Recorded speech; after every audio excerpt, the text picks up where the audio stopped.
বিসমিল্লাহির রহমানির রহিম। আমি মোহাম্মদ খলিলুর রহমান, কুষ্টিয়া ভেড়ামারা সরকারি মহিলা কলেজ। আমি ব্যবস্থাপনা বিষয় শিক্ষক, সহকারী অধ্যাপক। আজকে আমি যে বিষয়টি নিয়ে আলোচনা করব, প্রিয় শিক্ষার্থীবৃন্দ, তোমরা অত্যন্ত মনোযোগের সাথে শোনার চেষ্টা করবে। কোনো কিছু বুঝতে না পারলে পরবর্তীতে আমাকে জিজ্ঞাসা করলে আমি সঠিক উত্তর দেওয়ার চেষ্টা করব। ব্যবস্থাপনা, সংগঠন ও ব্যবস্থাপনা, অধ্যায় নম্বর 6। বিষয়টি হলো সমবায় সমিতি, কোঅপারেটিভ সোসাইটি। প্রথমে আমরা একটু বোঝার চেষ্টা করব বা জানার চেষ্টা করব যে সমবায় সমিতি কি, কেন এর উৎপত্তি। সমবায় সমিতি বলতে আমরা যদি বুঝি বা এর শাব্দিক অর্থ হচ্ছে যে একত্রিত হওয়া, সম্মিলিতভাবে কাজ করা। কোনো বৃহৎ কাজ একাকী যেখানে করা যায় না বা করাটা সমীচীন নয়, সেখানে কিছু মানুষ, সমবায় সমিতি গঠনের লক্ষ্যে কিছু মানুষ, তারা স্বেচ্ছায় একত্রিত হয়ে নিজেদের আর্থিক কল্যাণের লক্ষ্যে একটি সংগঠন তৈরি করে থাকে। সমবায় আইন বাংলাদেশে মূলত এটি 2001 সালের আইন দ্বারা পরিচালিত এবং 2004 সালের সমবায় উপবিধি দ্বারা পরিচালিত, গঠিত ও নিয়ন্ত্রিত।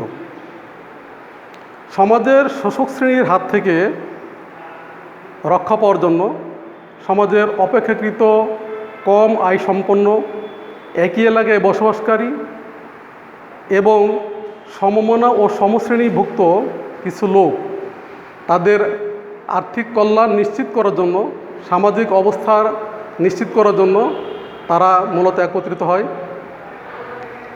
সমবায় সমিতি কিছু নীতি থাকে, যেমন সকলের তরে সকলে আমরা, প্রত্যেকে মোরা পরের তরে, একতাই বল, প্রতিযোগিতা নয় সম্প্রীতি ইত্যাদি নীতির উপরে সমবায় মূলত প্রতিষ্ঠিত। প্রখ্যাত লেখক জে.কে. মিত্র তিনি বলেন যে সমবায় সমিতি মূলত কিছু লোকের পারস্পরিক আর্থিক স্বার্থে একত্রিত হওয়া। হেনরি কালভার্ট উনি বলেন যে সমবায় সমিতি হচ্ছে এমন একটি সংগঠন যেখানে সদস্যরা তারা পারস্পরিক স্বার্থে স্বেচ্ছায় সম অধিকারের ভিত্তিতে তারা একত্রিত হন, যাতে করে সমাজের শোষক শ্রেণীর হাত থেকে তারা রক্ষা পেতে পারে। তাহলে কি হলো? সমবায় সমিতি মূলত আমরা এটি বুঝতে পারি যে সমবায় সমিতির মাধ্যমে একই এলাকায় বসবাসকারী সমমনা ও সমশ্রেণীর লোক এবং আর্থিকভাবে দুর্বল সম্পন্ন লোক তারাই মূলত সমবায় সমিতির আয়োজন করে থাকে।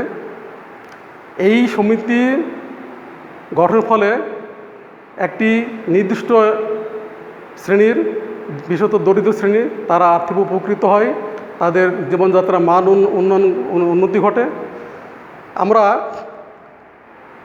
অল্প কথায় বলতে পারি যে কয়টি সংজ্ঞা বললাম, যে কিছু আলোচনা করলাম, এই আলোচনার প্রেক্ষাপটে এইটি আমরা বলতে পারি যে সমবায় সমিতি মূলত একটি স্বেচ্ছাকৃত সংগঠন। এটি অপেক্ষাকৃত অসচ্ছল, দুর্বল ব্যক্তিদের দ্বারা পরিচালিত একটি সংগঠন। 2001 সালের সমবায় আইন দ্বারা এটি নিয়ন্ত্রিত হয়, পরিচালিত হয়, গঠিত হয় এবং 2004 সালের সমবায় উপবিধি দ্বারা এটি পরিচালিত হয়ে থাকে এবং এর কার্যসীমা নির্ধারিত হয়ে থাকে। তো আমরা এক কথায় যদি বলতে চাই যে সমবায় সমিতি হলো একই এলাকায় বসবাসকারী, একই সমমনা সম্পন্ন, একই শ্রেণীভুক্ত, একই পেশার মানুষ, যারা নিজেদের আর্থিক কল্যাণের লক্ষ্যে দেশে প্রচলিত যে আইন আছে, আইনের আওতায় যে সংগঠন গড়ে তোলেন, সেটি হলো মূলত সমবায় সমিতি। আশা করছি তোমরা বুঝতে পেরেছো যে সমবায় সমিতি এইটি কী ধরনের সংগঠন। এই এর মধ্যে আমি আরেকটা কথা যেটি বলতে চাই যে সমবায় সমিতি কিন্তু অন্যান্য সংগঠনের মতো যে মুনাফা অর্জন করাই এর একমাত্র উদ্দেশ্য নয়, বরং সদস্যদের পারস্পরিক আর্থিক কল্যাণ নিশ্চিত এবং সামাজিক অবক্ষয় থেকে নিজেদের আর্থিক এবং অন্যান্য যে যে সমস্যাগুলো আছে সেই সমস্যা থেকে নিজেদেরকে উত্তরণের জন্যই তারা মূলত সমবায় সমিতি গঠন করে থাকেন। আমি এখন সমবায় সমিতির বৈশিষ্ট্য নিয়ে কিছু কথা বলবো। অনেকগুলি বৈশিষ্ট্য আছে, তোমরা বোর্ডে দেখতে পাচ্ছ। আমি এক এক করে কিছু বলার চেষ্টা করি এবং তোমরা বোঝার চেষ্টা করো। প্রথমে আমরা দেখতে পাই লক্ষ্য, ইংরেজিতে বলে গোলস। লক্ষ্য, আমি পূর্বে আলোচনাতে বলেছি যে সমবায় সমিতি এর একমাত্র উদ্দেশ্য কিন্তু মুনাফা অর্জন করা নয়, তবে সমিতি পরিচালনা করতে গিয়ে কিছু লাভ হয়ে থাকে।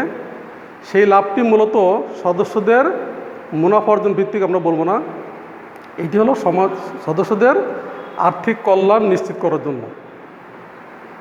2 নম্বর যেটি আমরা দেখতে পাচ্ছি যে ফরমেশন, দ্যাট মিনস গঠন। সমবায় সমিতি গঠিত হয় মূলত একই এলাকায় বসবাসকারী যারা উদ্যোগ নিয়ে থাকেন, তারাই মূলত এটি গঠন করে থাকেন।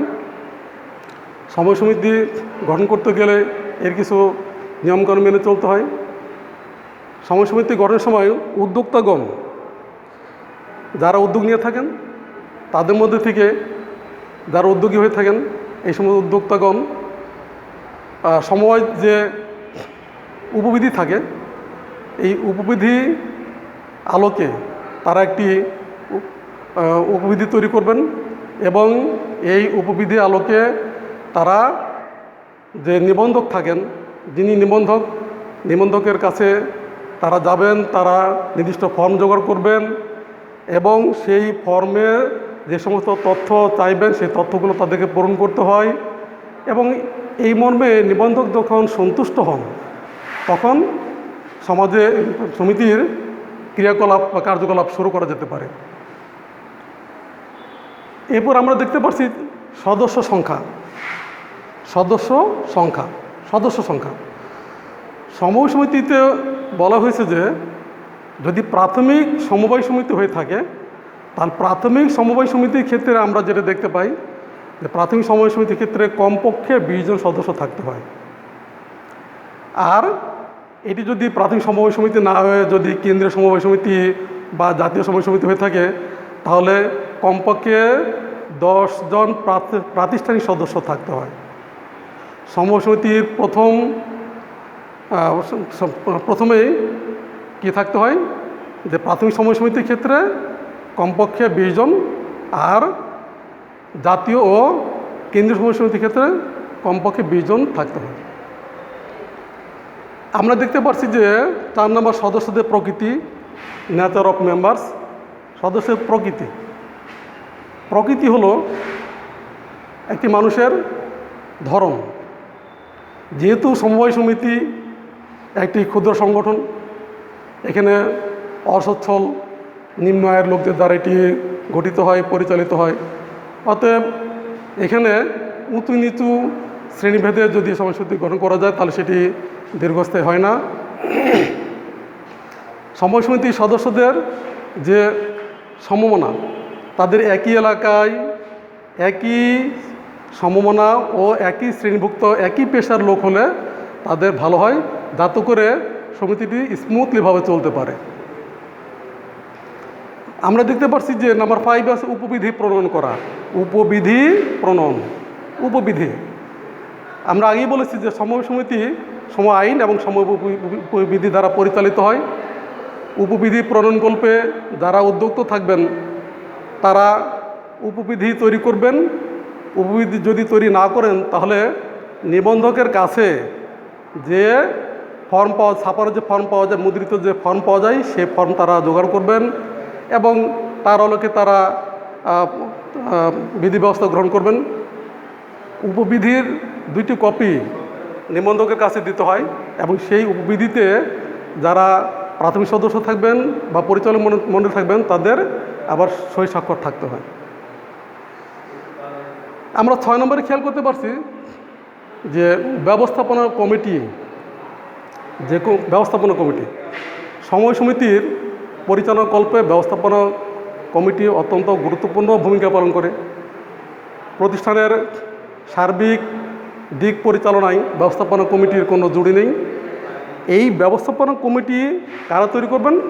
এই ব্যবস্থাপনা কমিটি মূলত যারা উদ্যোগ নিয়ে থাকেন, উদ্যোগী ভূমিকা পালন করেন, তাদের মধ্যে থেকেই, অর্থাৎ সদস্যদের মধ্যে থেকেই সদস্যরাই কিন্তু এই ব্যবস্থাপনা কমিটি তৈরি করবেন। তবে ব্যবস্থাপনা কমিটির মধ্যে সর্বনিম্ন 6 জন এবং সর্বোচ্চ 12 জন থাকবেন।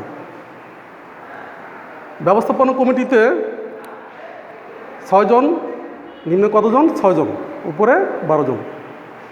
এই ব্যবস্থাপনা কমিটির মেয়াদ প্রথমে মেয়াদ হবে 1 বছর, আর পরবর্তীতে এর মেয়াদ হবে 3 বছর। তাহলে ব্যবস্থাপনা কমিটি সম্পর্কে আমরা মোটামুটি জানতে পারলাম যে যাদের কাজ হলো এটি পরিচালনা করা।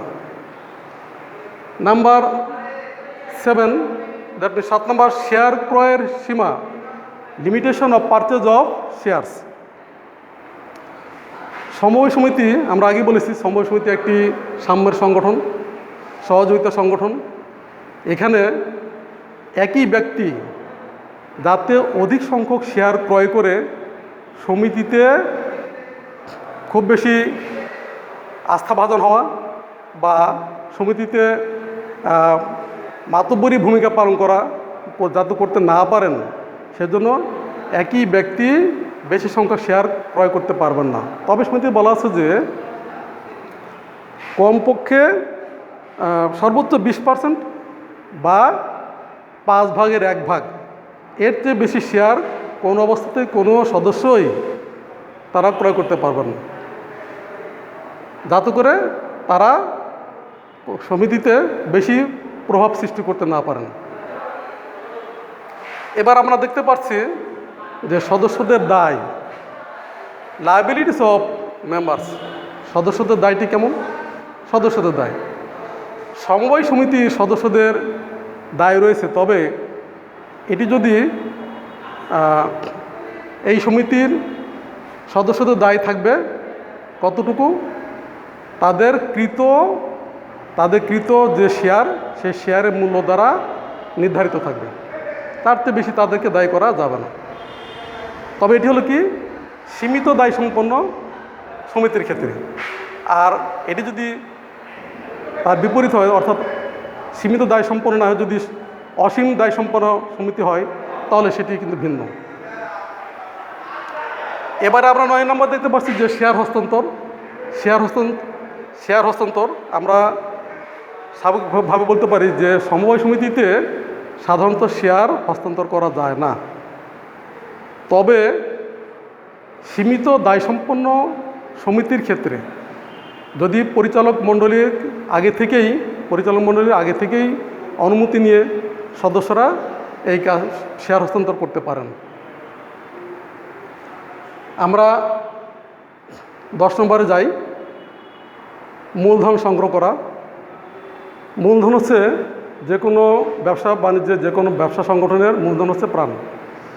তো এই সমবায় সমিতির মূলধন যোগান কে দিবেন? আসলে যারা সদস্য থাকবেন তারাই কিন্তু এই মূলধনের যোগান দিবেন। তারা কি করেন? তারা শেয়ার, এবং সমিতি কি করে? সমিতি যেখানে যে পরিমাণ শেয়ার থাকে সেই শেয়ারগুলি বিক্রি করেন, এবং কোনো সময় সমিতির সদস্যের কাছ থেকে চাঁদা সংগ্রহের মাধ্যমে তাদের আকাঙ্ক্ষিত বা প্রয়োজনীয় যে মূলধন সেটি তারা সংগ্রহ করেন। মুনাফা বন্টন সমবায় সমিতির প্রধান উদ্দেশ্য কিন্তু মুনাফা অর্জন করা নয়, বরং সদস্যদের কল্যাণ সাধন করাই তাদের মূল লক্ষ্য। তবে সমিতির কার্যক্রম পরিচালনা করতে গিয়ে যেহেতু মুনাফা হয়ে থাকে, এই মুনাফা কীভাবে বণ্টিত হবে তারও দিক নির্দেশনা দেওয়া রয়েছে। যে পরিমাণ লাভ হবে সেই লাভের 15% সমবায় সঞ্চিত তহবিলে জমা দিতে হবে, আর 3% সমবায় তহবিলে জমা দিতে হয়। এই প্রসঙ্গে একটু বলা যেতে পারে যে সমবায় সমিতিতে সমবায় সমিতির যদি আর্থিক ঋণদানকারী প্রতিষ্ঠান হয়, তাহলে সন্দেহজনক কুঋণ সঞ্চিতি হিসাবে আরও 10% সেখানে কর্তন করা যেতে পারে। আর সমবায় সমিতির সঞ্চিতি তহবিলের যে 10%, তার 50% আবার ব্যবসায়িক কাজেও বিনিয়োগ করা যায়। অবশিষ্ট যে মুনাফা থাকবে সেই মুনাফা সদস্যদের শেয়ারের অনুপাতে বন্টন করতে হবে, এটি নিয়ম। কৃত্রিম ব্যক্তিসত্তা, আমরা জানি যে সমবায় সমিতি এটি 2001 সালের আইন দ্বারা পরিচালিত এবং 2004 সালের উপবিধি দ্বারা পরিচালিত নিয়ন্ত্রিত হয়ে থাকে। সুতরাং সমবায় সমিতি একটি কৃত্রিম ব্যক্তিসত্তা বিশিষ্ট একটি প্রতিষ্ঠান বা সংগঠন। সদস্যদের মৃত্যুজনিত, দলীয়জনিত বা পাগল হয়ে যাওয়া জনিত কারণে সমবায় সমিতির কার্যক্রম বন্ধ হয়ে যায় না। তবে সমিতি সদস্য যারা আছেন তাদের সহযোগিতা, সহমর্মিতা ইত্যাদির ফলে কী হয়, তাদের সমিতি আরও দীর্ঘস্থায়ী লাভ করে। সমভোটাধিকার, ইকুয়াল রাইটস, আমরা জানি সমবায় সমিতি এটি একটি সাম্যের সংগঠন। এখানে প্রত্যেক সদস্যই তাদের যে ভোট দেবেন সেটি হবে একটি করে। প্রসঙ্গত উল্লেখ্য, যদি এখানে অনেক বেশি শেয়ার যদি কেউ ক্রয় থাকেন, একাধিক শেয়ারও যদি ক্রয় করা থাকে, তাহলে তিনি কিন্তু একাধিক ভোট দিতে পারবেন না। কেননা এটি সমবায় সমিতি মানেই হলো সাম্যের সংগঠন। আমরা দেখতে পাচ্ছি স্থায়িত্ব, লংজিভিটি। সমবায় সমিতি এর আইন দ্বারা পরিচালিত হওয়ার কারণে এবং উপবিধি দ্বারা গঠিত হওয়ার কারণে এটির স্থায়িত্ব অনেক বেশি এবং সহজে এটি নষ্ট হয়ে যায় না। হিসাব নিরীক্ষণ, সমবায় সমিতিতে বলা আছে যে সমবায়ের কার্যক্রম বছরে কমপক্ষে একজন নিরীক্ষক দ্বারা নিরীক্ষা কার্যক্রম করতে হবে। এটি দায়িত্ব দেওয়া হয়েছে নিবন্ধকের উপরে। নিবন্ধক তিনি নিজেও করতে পারেন অথবা তার দ্বারা মনোনীত অনুমোদিত কোনো নিরীক্ষক এই নিরীক্ষা কাজটি করতে পারেন। প্রিয় শিক্ষার্থীবৃন্দ, আমি এত সময় সমবায় সমিতি কী, সমবায় সমিতির যে বৈশিষ্ট্য, এগুলো নিয়ে আলোচনা করার চেষ্টা করলাম। এখন আমি একটু যাব সমবায় সমিতির নীতিমালা। নীতি বলতে আমরা কী বুঝি? নীতি হলো একটি প্রতিষ্ঠিত আদর্শ যার উপরে কোনো সংগঠন দ্রুত এগিয়ে চলতে পারে এবং সেখানে সে সফলকাম হয়। তো কাজেই সমবায় সমিতিতেও কিছু নীতি থাকা বাঞ্ছনীয় এবং সেই নীতির উপরেই সমবায় সমিতি প্রতিষ্ঠিত। আমরা এক এক করে আলোচনা করার চেষ্টা করি। প্রথমে হচ্ছে ইউনিটি। সমবায় সমিতির মূল শক্তি হলো একতাবদ্ধ হওয়া। যেহেতু এখানে অনেকজন সদস্য থাকেন, এই সদস্যরা তাদের একতার ভিত্তি যত মজবুত হবে সমবায় সমিতি তার কাঙ্ক্ষিত লক্ষ্যে তারা ততটা এগিয়ে যাবে। এই জন্য বলে যে একতায় বল, that means unity is strength. 2 নম্বর আমরা খেয়াল করতে পারি যে সাম্য মানে সমান। সমিতির সদস্যরা রাজনৈতিকভাবে, অর্থনৈতিকভাবে, সামাজিকভাবে যে যত সুবিধাই ভোগ করুক না কেন, সমিতির ক্ষেত্রে কিন্তু প্রত্যেক সদস্যই কিন্তু সমান। এখানে কারো কোনো বেশি মর্যাদা ভোগ করবেন, কেউ কম মর্যাদা ভোগ করবেন, কেউ বেশি সুবিধা ভোগ করবেন, কেউ কম সুবিধা ভোগ করবেন, এরকমটি নয়। তারপর আমরা কী করব, এবার কোঅপারেট, সহযোগিতা করা। সমিতির সদস্যরা তাদের কাঙ্ক্ষিত লক্ষ্যে পৌঁছতে হলে অবশ্যই একে অপরকে সহযোগিতা করতে হবে। কোনো রকম ভুল বোঝাবুঝি, বিবাদ বিসংবাদ সৃষ্টি করা যাবে না, বরঞ্চ কাজে এগিয়ে যাওয়ার জন্য একজন অবশ্যই আরেকজনকে সহযোগিতা করবেন। তারপর কি হলো মিতব্যয়িতা। আমরা জানি যে সমবায় সমিতির সদস্যরা সাধারণত আর্থিকভাবে দুর্বল হয়। তারা অনেক কষ্টে সঞ্চয় করে মূলধন গঠনের মাধ্যমে এই সংগঠনটি তৈরি করেন, পরিচালনা করেন। অতএব সমিতিতে যতটুকু প্রয়োজন, পরিচালনার স্বার্থে যতটুকু প্রয়োজন ঠিক ততটুকু অর্থ ব্যয় করতে হবে। অহেতুক বা বিলাসিতার মাধ্যমে অনেক অর্থ যদি নষ্ট করা যায় তাহলে মূল লক্ষ্যে ব্যর্থ হয়ে যাবে। এবারে আমরা আসছি সঞ্চয়। সমবায় সমিতির সদস্যরা তারা কি করেন, তারা তাদের ক্ষুদ্র ক্ষুদ্র অর্থ জমা করার মাধ্যমে সঞ্চয় সৃষ্টি করেন এবং এই সঞ্চয়গুলোকে একত্রিত করে তারপর তারা একটি মূলধন গঠন করেন আর এবং সেই মূলধন সমবায় সমিতিতে বিনিয়োগ করে তারপর তারা সমবায় সমিতির কার্যক্রম পরিচালনা করেন। অনেস্টি, সততা, কথায় কি বলে যে honesty is the best policy, অর্থাৎ সততাই সর্বোৎকৃষ্ট পন্থা। এই সততা ব্যক্তি পর্যায় থেকে শুরু করে প্রতিষ্ঠানের সর্বপর্যায়ে যাতে এই সততা বজায় থাকে সে ব্যাপারে যারা দায়িত্ববান থাকবেন, যারা কমিটিতে থাকবেন, যারা সাধারণ সদস্য থাকবেন, প্রত্যেকেই সততার নীতিতে অটল থাকতে হবে। তাহলেই কিন্তু সমিতি তার কাঙ্ক্ষিত লক্ষ্যে পৌঁছতে পারবে। ফ্রেন্ডশিপ, দ্যাট মিনস বন্ধুত্ব। সমবায় সমিতিতে বন্ধুত্ব, বন্ধুর মতো কাজ করতে হবে। একে অপরের সহযোগিতা করবে, বন্ধুত্ব স্থাপন করবে এবং কেউ কোনো কিছু বুঝতে না পারলে, সমস্যায় পড়লে একজন আরেকজনের কাছে যাবে, সে তাকে বুঝিয়ে দেবে। তারপরে কি তারা সবাই বন্ধু, এবং এই বন্ধুভাবাপন্ন সম্পর্ক যত বেশি থাকবে সমবায় সমিতি তত বেশি তার কার্যক্রম চালিয়ে যেতে পারবে এবং তত বেশি সফল হবে। আমরা দেখতে পাচ্ছি 8 নম্বরে আছে সমঝোতা। সমঝোতা তার মানে কি? সমঝোতা হলো যে সমবায় সমিতিতে যেহেতু একাধিক সদস্য থাকেন এবং অনেক বেশি লোকের আনাগোনা থাকে, সেজন্য যে কোনো কারণে তাদের মধ্যে একটি ভুল বোঝাবুঝি সৃষ্টি হতে পারে, কোনো মতানৈক্য ঘটতে পারে, কিন্তু এই মতানৈক্য বেশিক্ষণ চলতে দেওয়া যাবে না, নাহলে সমিতির যে লক্ষ্য, মূল লক্ষ্য সেটি ব্যর্থ হবে। অতএব তাদের মধ্যে অবশ্যই সমঝোতার যে বিষয়টি সেটা তাদেরকে খেয়াল করতে হবে। আমরা দেখতে পাচ্ছি যে 9 নম্বর যে পয়েন্ট আছে সেটি হলো কি ভোটাধিকার। ভোটাধিকার অর্থাৎ সমবায় সমিতির নীতিমালার একটি অংশ হলো যে ভোট প্রয়োগের অধিকার। সমবায় সমিতি যেহেতু সাম্য নীতি, এখানে কেউ বেশি শক্তিশালী হবে, কেউ দুর্বল হবে এমনটি নয়। যার শেয়ার যত বেশি থাকুক না কেন তিনি কিন্তু বেশি ভোট দিতে পারবেন না। ভোট প্রদান ক্ষমতা একটি আছে। অতএব ভোটের ক্ষেত্রে আমরা দেখতে পাই যে সমবায় সমিতিতে সাম্য নীতি অটল থাকে।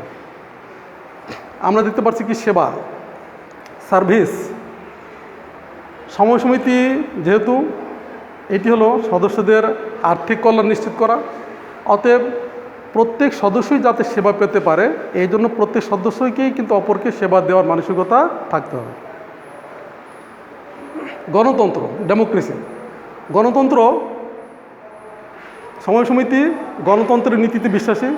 যেহেতু এখানে ভোট আছে, ভোটের প্রয়োগ আছে, অতএব গণতন্ত্রের মাধ্যমেই, গণতন্ত্রের যে রীতি রেওয়াজ আছে সেই রীতি রেওয়াজ মাধ্যমেই গণতন্ত্রের মাধ্যমে প্রতিষ্ঠিত হয়। আস্থা এবং বিশ্বাস। আস্থা এবং বিশ্বাস সমবায় সমিতির একটি বড় একটি বিষয় যেটি খেয়াল করা বিষয় সেটি হলো যে সদস্যগণ পরস্পর প্রতি আস্থা থাকতে হবে এবং বিশ্বাস স্থাপন করতে হবে। সমিতি যারা, কমিটিতে যারা থাকবেন তাদের প্রতি সাধারণ সদস্য যাতে আস্থাশীল হয় সেই ব্যাপারে সবাইকে একটু যত্নবান হতে হবে। মুনাফা বন্টন, আমি আগে বলেছি যে মুনাফা বন্টন সমিতিতে কিছু মুনাফা বন্টন হলে এর 10% সঞ্চিত তহবিলে, 3% সাধারণ তহবিলে এবং 10% যে সঞ্চিত তহবিলের যে 10% রাখা হয় এই 10%-এর আবার 50% ব্যবসায়িক কার্যক্রমে বিনিয়োগ করা যায়।